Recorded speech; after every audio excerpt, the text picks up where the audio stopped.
Welcome back, everybody. It's Zach here, bringing us another fantasy football video. So I'm going over 5 players that I'd be looking to sell high on ahead of Week 8. Obviously, these players are not guys that I would be looking to give away for free, but they're guys that I think are valued a little bit more than what I expect them to produce over the back half of the season. We've got 7 weeks left in the fantasy football regular season. We are 7 weeks into the season here, so we've learned a lot at this point. We know, how teams are going to play, what matchups look like. We really are at a spot where we can sort of start looking forward at upcoming schedules. Taking those into account is a really important way for me to at least evaluate trades going forward, really trying to set myself up so that I'm peaking at the right time in fantasy. It's great to go 12-2 over the course of your first 14 games, but if you do that and then find yourself a team that just puts up a dud in the first week of the playoffs, it doesn't really matter. So you want to make sure that you're making sure you're peaking at the right time, and keeping all that in mind is going to be a really key indicator of how we can sort of evaluate these trades going forward. So as always, if you guys do have any specific trade questions, just let me know in the comments. I love helping you guys out there. And then beyond that, let's just get into it. We'll start with the quarterback here. Starting things off with the first sell high for me is going to be Joe Burrow, who's obviously a really talented player. He's got elite weapons, and he's a great fantasy asset to have, but I just don't believe he's going to finish as a top 5 quarterback in fantasy. He's currently the quarterback 5, so he's right there. My primary concern here is actually the playoff schedule. He plays the Titans, the Browns, and then the Broncos for the week 15, 16, and 17 matchups. That's absolutely horrendous. You're playing 3 teams that are not going to put up a lot of points against you, so there's effectively no chance of a shootout in either one of those games unless like Jameis Winston comes in and balls out against Burrow and the Bengals. But that's a low probability there. And then also, they're pretty good defense. The Titans with L'Jarius Sneed have elite corners there. Patrick Surtain in Week 17 is a really tough matchup against the Broncos. The Browns been a really effective defense. They did slow down the Bengals just this last week. It wasn't like Joe Burrow went out there and lit it up. So he's not going to be a guy that's going to throw for 300 yards and 3 touchdowns in probably any of those games. He's going to add nothing on the ground as a rusher either. So this is not going to be like they might win all 3 of those games and not be good on offense, which is just obviously not a great spot to be in if you're looking to rely on Joe Burrow as your fantasy quarterback in the playoffs. So I honestly think you could look at the Bengals as a whole. So Burrow, Jamar Chase, T. Higgins as potential sell high candidates. Like, I don't want to overreact to the schedule because obviously these guys are still really great players and can put up big weeks, but they're not guys that I would expect to be guys that are going to carry you in the fantasy playoffs. So like Jamar Chase is a guy like, if you can get wide receiver 1 overall value, if you can pivot to Justin Jefferson plus or something like that, I would definitely consider doing that. It's just use it as a tiebreaker at a minimum there, and just keep it in mind that I do think the schedule is going to really limit the upside of these Bengals players going forward, especially in the playoffs.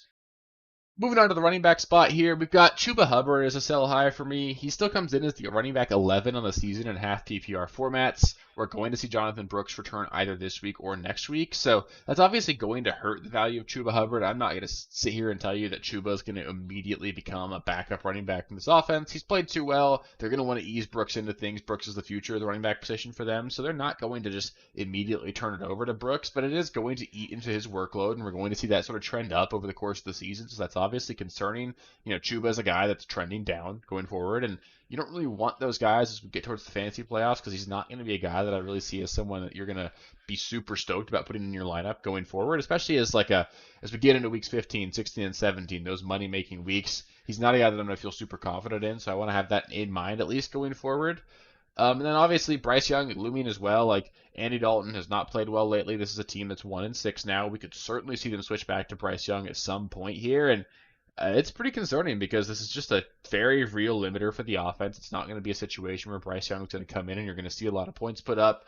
They're potentially shopping Deontay Johnson right now. If he goes, that's just one less weapon for this offense. And you're just not going to see a lot of production there. So I think Chuba is more of like a low-end running back 2 for me the rest of the way. Sort of like what he's done the last 2 weeks. He's put up like 13 and 11 half PPR fantasy points. But there are a lot of running back needy teams out there, and they might be perfectly willing to overpay for a guy who's been a rock star so far this season. He's the running back 11, like I said, so he is the running back. He is a running back 1 available right now, and I don't think he's someone that's going to put up that level of production the rest of the way. So I would be looking to capitalize on him before Brooks comes in, and we really see that snap share slowly drop going forward.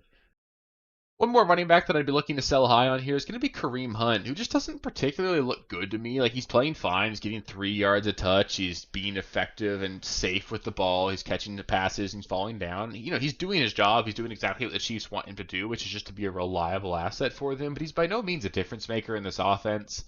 Isaiah Pacheco is clearly a much better player, and he could be back as early as week 10 here. So that means you maybe only get 2 more weeks of Kareem Hunt being the lead back in Kansas City. And like I said, Pacheco is just so much better than Kareem Hunt that I don't even think this will be a timeshare when Pacheco gets back. Maybe you have a week or two of that where Pacheco sort of ramps up, but once fully back to health, like Isaiah Pacheco is going to be the workhorse running back in this offense again. And I think it's just a great time now where you have a little bit of time left. You're not really hearing a lot about Isaiah Pacheco. Like, he's not a guy that's coming up every single week. He's a guy that's getting close to returning. I think that people aren't really thinking about him as a guy that's going to come back at some point. And I think I'd be looking to package Kareem Hunt with like a wide receiver 2, try and upgrade to a wide receiver 1. Go look for a team that really needs running back depth because Kareem Hunt looks like a really nice asset on paper right now. They've got a great matchup this week against the Raiders.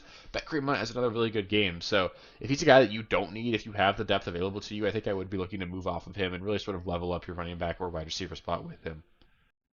Another sell high for me, and this one's going to be a little bit weird. Maybe it's probably not a very popular take, but I think Cooper Kupp's a pretty significant sell high opportunity right now. He's coming off of a very real ankle injury. It made him miss 4 weeks so far, and he's really been unable to stay consistently healthy for a few years now. Like, we haven't seen Cooper Kupp be a reliable, healthy contributor to this offense since they went and won the Super Bowl, and that was like 3 years ago at this point. So it is something we need to keep in mind that it's not like Kupp's just going to come back next week or this week on Thursday and we can just count on him to be here for the remaining 10 weeks of the season. I would be honestly shocked if he plays the season out.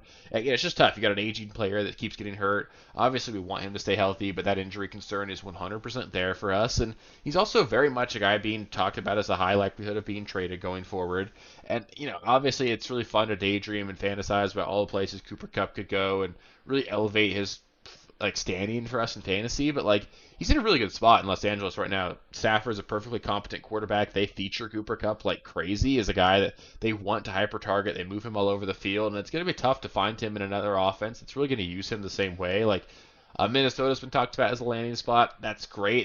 They got Kevin O'Connell, familiar with him, but Justin Jefferson's the clear one there, so you'll see a target share drop there.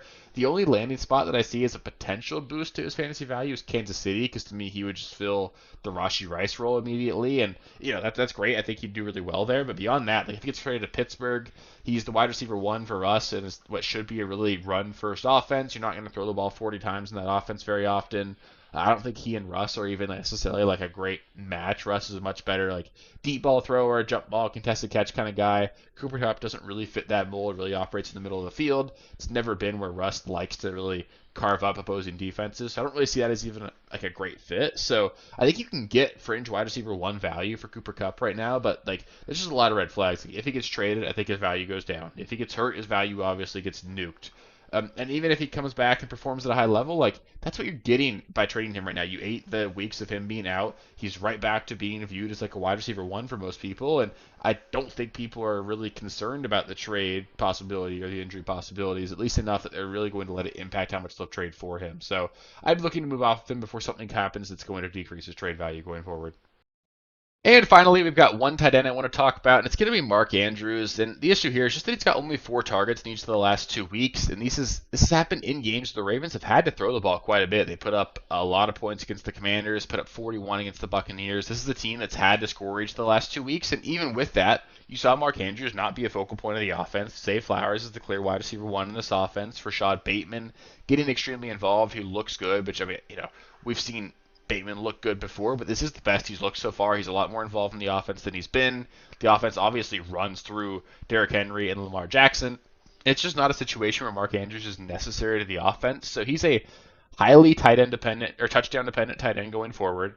Happens to have scored 3 touchdowns over the last 2 weeks, so it's obviously looked great from a fantasy output production here, but he's just not a guy that I view as back. In the years where he was dominant, he was a guy that was, had 85% route participation. He's only running 60% of the routes right now. He was a guy that this offense ran through, and it's just not the case right now for Mark Andrews. He's still a good player, still going to have some good weeks going forward, but he's not going to average a touchdown and a half over the remaining 10 weeks. So if you can trade him to managers that think he's back, you're getting a tight end 1, and if you trade for him, I don't think he's going to do that for you guys. I view him as a low-end tight end 1 option, the guy that you're hoping scores a touchdown. Obviously helps that he's on a really good offense and has that chemistry with Lamar, but he's not a top 5 tight end for me the rest of the way, and I would look to capitalize on what's happened in the last couple weeks. That'll do it for some sell high candidates this week. Up next, I'll go over starts and sits. So I will cover every single game that's going to happen in week 8, go over every single fantasy relevant player, and tell you what I think, who I think should and shouldn't be in your fantasy lineups. So stay tuned for that one. That'll get split into 2 videos. That way you'll get 8 games in the first one, 8 games in the second one. That way I can record the second one a day later and have a little bit more practice report information. So yeah, super excited for those videos. On Sunday mornings as well, I will go live 1 hour before the morning games kick off. I'll go over injury updates, answer any start sit questions you guys have. So at 9 a.m. Pacific time, 12 p.m. Eastern time. Hope to see you guys there. Other than that, though, if you made it this far in the video, please do give it a thumbs up. It helps me quite a bit. And if you haven't already, please do subscribe to the channel. We got a lot of content coming out every single week. I want to be here all year long to help you guys win some championships. And the only way I can help you guys out is if you're subscribed to the channel and watching the content. So appreciate you guys a lot. It's been a lot of fun. We're halfway through the regular season, and I got a long way to go to win ourselves some championships this year. So appreciate you guys, and I'll catch you later. Peace. Thank you guys for watching. If you haven't already, please be sure to subscribe to the channel, like the video, check out these other videos here if you haven't. If you want more content, please feel free to follow me on Twitter at RealSteelFFB. I'll be more active on there as the season goes on. Thanks. Catch you later.